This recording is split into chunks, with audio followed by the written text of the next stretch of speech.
എന്നുവെച്ചാൽ ഭയങ്കര technically brilliant ആണെന്നോ ഭയങ്കര തിയേറ്റർ എക്സ്പീരിയൻസ് ഒന്നുമല്ല. ഇൻട്രസ്റ്റിംഗ് ആയിട്ട് തോന്നിയ ഒരു ഇൻസിഡൻറ്റ്, വളരെ ഒരു റിയൽ ഇൻസിഡൻറ്റിനെ ബേസ് ചെയ്തിട്ടുള്ള നമുക്ക് അതിൻ്റേതായിട്ടുള്ള രസങ്ങളും തമാശകളുണ്ട്. ഇവരുടെയൊക്കെ പെർഫോമൻസിൽ, ഇവരുടെയൊക്കെ ഇതിനകത്ത് ചിരിക്കാനുള്ളൊരു സ്പേസ് ഉള്ളൊരു സാധനമാണ്. വളരെ ട്രൊമാറ്റിക് ആയിട്ടുള്ളൊരു അവസ്ഥയിലൂടെ കടന്നുപോയ ഒരു ഇൻസിഡൻ്റ് ആണ് അവനെ സംബന്ധിച്ചിടത്തോളം പേഴ്സണലി റിയൽ ലൈഫിൽ.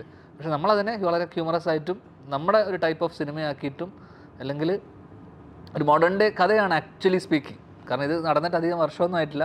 ഒരു ബാച്ചിലേഴ്സ് പാർട്ടി നൈറ്റിൽ ഒരു സുഹൃത്തുക്കൾ ഉണ്ടാകുന്ന ഒരു ചെറിയ സംഭവത്തിനിടയിൽ അതൊരു ഇഷ്യൂ ആയി മാറുന്ന ഒരു ഏർബൻ സെറ്റിങ്ങിൽ നമ്മൾ പറയാൻ പറ്റുന്ന ഒരു കഥയായിട്ട് ഫീൽ ചെയ്തു. സോ ആൾക്കാർക്ക് ഏതെങ്കിലും രീതിയിൽ ഇത് കണക്ട് ആയി കഴിഞ്ഞാൽ അത് തിയേറ്ററിൽ വർക്ക് ആവുന്നതാണ് ഒരു വിശ്വാസം. ചേട്ടാ വലിയ നൈസ് സാധനമല്ലേ?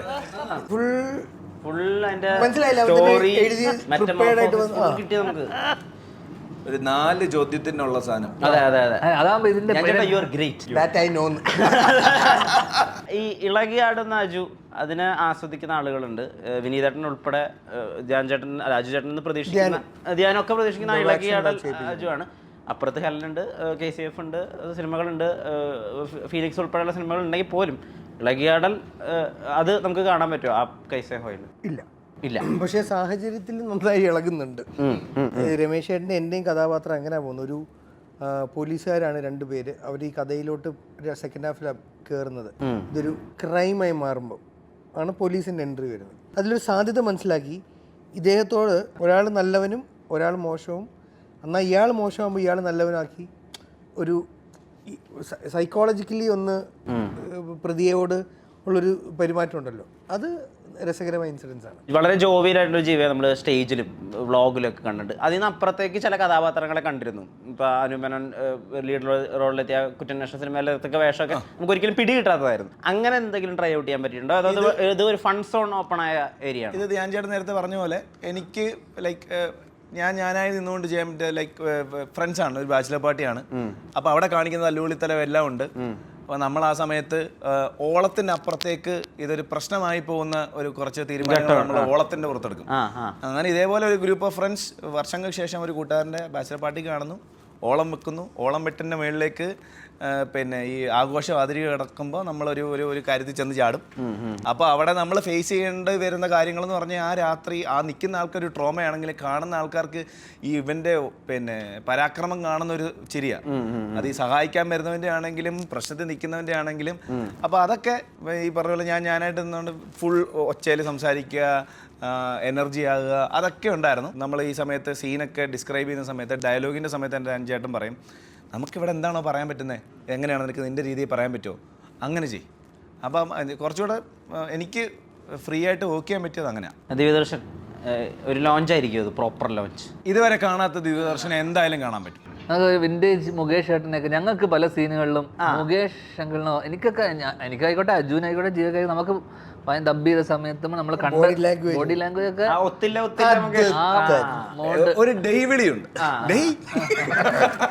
അല്ലല്ലേ, ഇതിന്റെ മെയിൻ സംഭവം എന്ന് പറഞ്ഞു കഴിഞ്ഞാൽ അത്രയും ഫ്രീഡം ധ്യാനും ഡയറക്ടറും തന്നിട്ടുണ്ടായിരുന്നു. ഫസ്റ്റ് സ്റ്റാർട്ട് ചെയ്തപ്പോഴത്തേക്ക് ആദ്യം തന്നെ ഈ പാർട്ടി ആണ് ഫസ്റ്റ് പടത്തിന്റെ സ്റ്റാർട്ടിങ്.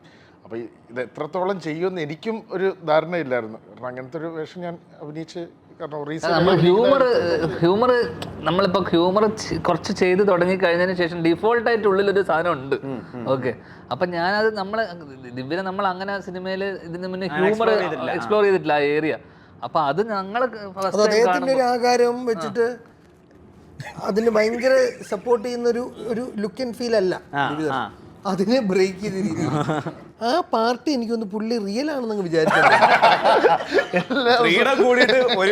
ഞങ്ങൾ തമ്മിലൊരു ഫൈറ്റ് എന്താന്ന് വെച്ചാൽ ചെയ്തോളാം. ഇവർ രണ്ടുപേരും ഇവർ രണ്ടുപേരും ഭയങ്കര ബോയിങ് ഫീൽ ചെയ്തു. ആ രണ്ടുപേരെ കണ്ട പോലെ എനിക്ക് ഇവരെ കണ്ടു. എന്താണ് ടോണി ഈ പറഞ്ഞ പോലെ ഒരു ലോഞ്ച് ആയിരിക്കും, 2 Men ശേഷം കിട്ടുന്നൊരു പ്രോപ്പർ ക്യാരക്ടർ ആയിരിക്കും എന്ന് പറയാം. പോലീസ് സ്റ്റേഷനകത്തുള്ളൊരു കള്ളൻ്റെ വേഷമാണ്. അപ്പം അവിടെ പോലീസ് സ്റ്റേഷൻ നടക്കുന്ന ചെറിയ കുസൃതികളും കാര്യങ്ങളുമാണ് നമ്മുടെ മെയിൻ പരിപാടി. അപ്പം കാണാം, 28-ന് കാണാം. അത് അധികം പറയാൻ പറ്റില്ല. അത് ചേട്ടാ, ഇപ്പോൾ മദ്യപാനം ആരോഗ്യത്തിന് ഹാനികരമാണ് എന്ന് നമുക്കറിയാമെങ്കിലും ഇപ്പോൾ ഒരു മദ്യപാന സദസ്സിലായിരിക്കും പലപ്പോഴും ഗ്യാതറിങ്ങിൽ ആളുകൾ മനസ്സ് തുറക്കുന്നതും ആളുകളുടെ ശരിക്കുള്ള ക്യാരക്ടർ വെളിയാവുന്നതും എന്നുള്ള കാര്യം എപ്പോഴെങ്കിലും എക്സ്പീരിയൻസ് ചെയ്തിട്ടുണ്ടോ? ഞാൻ പണ്ട് പല തുറന്നു പറച്ചിലുകളും നടത്തിയിട്ടുള്ളത് അതിപ്പോ കുറച്ച് മണിക്കൂർ മുന്നേ എക്സ്പീരിയൻസ് ചെയ്തിട്ടുണ്ട് ഞാൻ. ഈ പറഞ്ഞ പോലെ ഇൻടോക്സിക്കേറ്റഡ് ആകുമ്പോഴാണ്. അപ്പോൾ അതിൽ എന്താണ് ഇപ്പോൾ ചോദ്യം എന്താണ്? ഐ മീൻ അങ്ങനത്തെ സദസ്സുകള് നമ്മൾ കുറച്ചുകൂടെ ഓപ്പൺ ആക്കാൻ, അതായത് നമ്മൾ ഒരാളുടെ ഒരു ക്യാരക്ടറാണെന്ന് വിചാരിക്കണ്ടോ, അയാൾ ഭയങ്കര ടെററാന്ന് വിചാരിക്കും, ചിലപ്പോൾ ആക്ച്വലി അയാൾ ഭയങ്കര സോഫ്റ്റ് ആയിരിക്കും, ചിലപ്പോൾ സോഫ്റ്റ് ആണെന്ന് വിചാരിക്കുന്ന ആൾ ചിലപ്പോൾ ഭയങ്കര കാൽക്കുലേറ്റഡ് ആയിരിക്കും. ഇതൊക്കെ തുറന്നു വരുന്നത് ഒരു മദ്യപാന സദസ്സിലായിരിക്കും. ഒരിക്കലും അതിനെ പ്രോത്സാഹിപ്പിക്കല്ല നമ്മൾ. അങ്ങനത്തെ സദസ്സുകളുണ്ട്, അങ്ങനെ പറയാം. അങ്ങനത്തെ സദസ്സുകളിൽ ഭാഗമായിട്ടുണ്ടോ? അങ്ങനെ അതിലെ മെയിൻ ആളൊക്കെ അതിന്റെ കണ്ണീറായിരിക്കുന്നത്, അതിന്റെ ഖജാൻജിയും സെക്രട്ടറി ട്രഷറൊക്കെ ആരാ ഒരു കാലത്ത് നല്ല രീതിയിൽ ഇതിന്റെ പേരിൽ എനിക്ക് ഓർമ്മ വരുന്നത് അറിയാമോ, ഭാഷയിലൊക്കെ ഉള്ള കട്ടില്ലേ, ഭാഷ അങ്ങനെ ഒരു പാസ്റ്റ് ഉള്ള മനുഷ്യനാണ് അത് ചോദിക്കുന്നത്. കോളേജ് കാലം തൊട്ട് ഞാൻ കണ്ട കാലം തൊട്ട് ഇപ്പൊ അടുത്താണ് മാറ്റങ്ങൾ സംഭവിച്ചത്. ഇപ്പൊ അടുത്ത് 2 വർഷമായി, 2 വർഷം. ഇതിന് മുന്നേ ഉള്ള നീ ചോദ്യം ചോദിച്ചില്ല, നീ ഇപ്പൊ ലിറ്ററലി എയറില് സീസർ അടിച്ചാൽ ഞാൻ സീസറാണെന്ന് പറഞ്ഞ പോലെ രാജാവാവും. ബാഹുബലി കണ്ടിട്ട് ആ കഥ ഇവിടെ ഒന്ന് പറഞ്ഞോട്ടെ, അത് ഞാൻ ഇവിടെ പറയുന്നില്ല. അടുത്ത 1 മില്യൺ ലോഡി പറഞ്ഞത് ബിടെക് എന്ന് പറഞ്ഞ സിനിമയുടെ ഷൂട്ട് നടക്കുന്നു. ആ ഷൂട്ട് നടക്കുന്ന സമയത്ത് ഒരു വലിയ ഓപ്പൺ ഗ്രൗണ്ടിൽ സിറ്റിയുടെ നടുക്കിനെ ബാംഗ്ലൂർ വെച്ചിട്ട് ഒരു പ്രൊട്ടസ്റ്റിനെതിരെ പോലീസുകാർ ഇവരെ ഓടിക്കുന്നതാണ് സീക്വൻസ് കണ്ടു കാണും ബിടെക്കില്. അപ്പൊ അവിടെ ജൂനിയർ ആർട്ടിസ്റ്റ് 100-150 ആൾക്കാരോളം വന്നിട്ട് ഇത് അടിച്ചുകൊണ്ടിരിക്കുക, പിള്ളമാരെ ഇവരെയൊക്കെ ഓടിക്കുക. ജൂനിയർ ആർട്ടിസ്റ്റിന്റെ ഡയറക്ടറായ മൃദുൽ അന്ന് ഒന്നുമില്ല, അവര് ടൈമിങ്ങും ഇതൊക്കെ തെറ്റി തുടങ്ങിയ മൃദുൽ വന്നിട്ട് ഞാൻ എന്തോ കാരണം ഇവർക്കൊരു കോർഡിനേറ്റർ ഉണ്ടാവും. ആ കോർഡിനേറ്ററാണ് ജൂനിയർ ആർട്ടിസ്റ്റിനെ മൊത്തം കൺട്രോൾ ചെയ്യുന്നത്.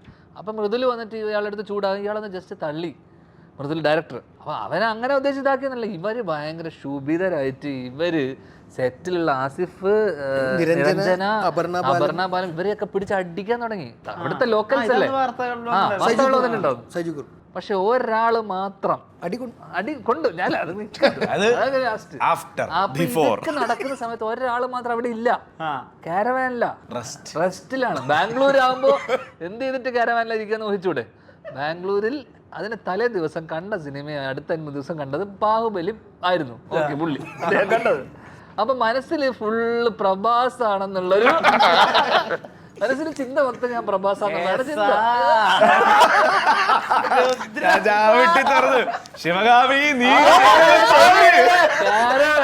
സംഭവം ഇവരെല്ലാം പരവര ഓടി രക്ഷപ്പെട്ട് കെട്ടുന്ന വണ്ടികളിലൊക്കെ കയറിപ്പോയി. ഒരാള് കാരവന് ഡോറ് ചവിട്ടി തുറന്ന് ഈ 150 ആൾക്കാരെടുത്ത് വാടാന്ന് പറയാ, അടി കൊണ്ട് വിളിച്ചതും അവര് വന്നു.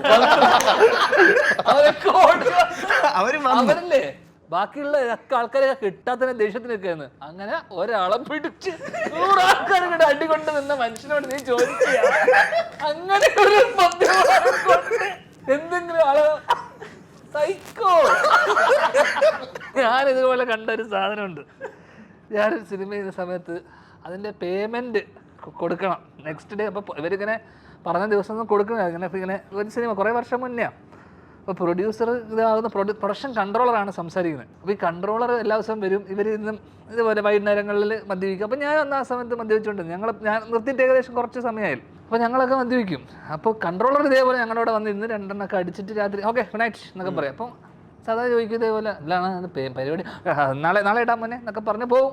അങ്ങനെ മദ്യപിക്കാനൊക്കെ വരും, കമ്പനി അടിക്കാനൊക്കെ വരും. പിന്നെ ഇതില്ല, പൈസ ഇല്ല. അപ്പോൾ ചെറുങ്ങനെ കുറച്ച് ദിവസം കഴിഞ്ഞപ്പോഴേക്കും ഇതായി. അപ്പോൾ എന്നോട് പറഞ്ഞു ഞാൻ ഇന്നൊരു സാധനം ചെയ്യും, അവനെ ഇന്ന് എൻ്റെ കൈ കിട്ടുമല്ലോ എന്ന്. അപ്പോൾ സംഭവം വെച്ചാൽ നമ്മുടെ തൊട്ടപ്പുറത്തെ റൂമിലാണ് ഇയാളൊരു വിഗ് വെച്ചിട്ടുണ്ട്. ഓക്കെ ഓക്കെ വലിയ വിഗ്ഗാ. അപ്പം ആ സെറ്റിലായിക്കോട്ടെ, ഇയാൾക്ക് മറ്റേ സ്വാഭാവികമായിട്ടും പെണ്ണുങ്ങളൊക്കെ ഉള്ള സെറ്റിൽ ഇയാൾ വിഗ് സെറ്റ് ചെയ്ത് കറക്റ്റായിട്ട് സുന്ദര കുട്ടപ്പനായിട്ടേ വരുള്ളൂ. അപ്പൊ ആർക്കും അറിഞ്ഞൂടാ ഈ വിഗ് ഇത് വിഗാണെന്നുള്ള, പലർക്കും അറിയാത്ത കുറച്ച് പേരുണ്ടാവില്ല. അത്ര പെർഫെക്ഷനാ. ഭയങ്കര ഓഞ്ഞ വിഗാണെങ്കിൽ പോലും പുള്ളി ഇതാകെ ഊരി വെക്കുക. അപ്പൊ പൈസ കൊടുക്കുന്നില്ലല്ലോ, ഊരി വെക്കുക. ഈ കുളിക്കുന്ന സമയത്ത് പുള്ളിയുടെ റൂമിൽ പോയിട്ട് പൈസ തരാത്തതിന്റെ പേരില് ആ വിഗ് ഒരു കവറിലിട്ടോണ്ട്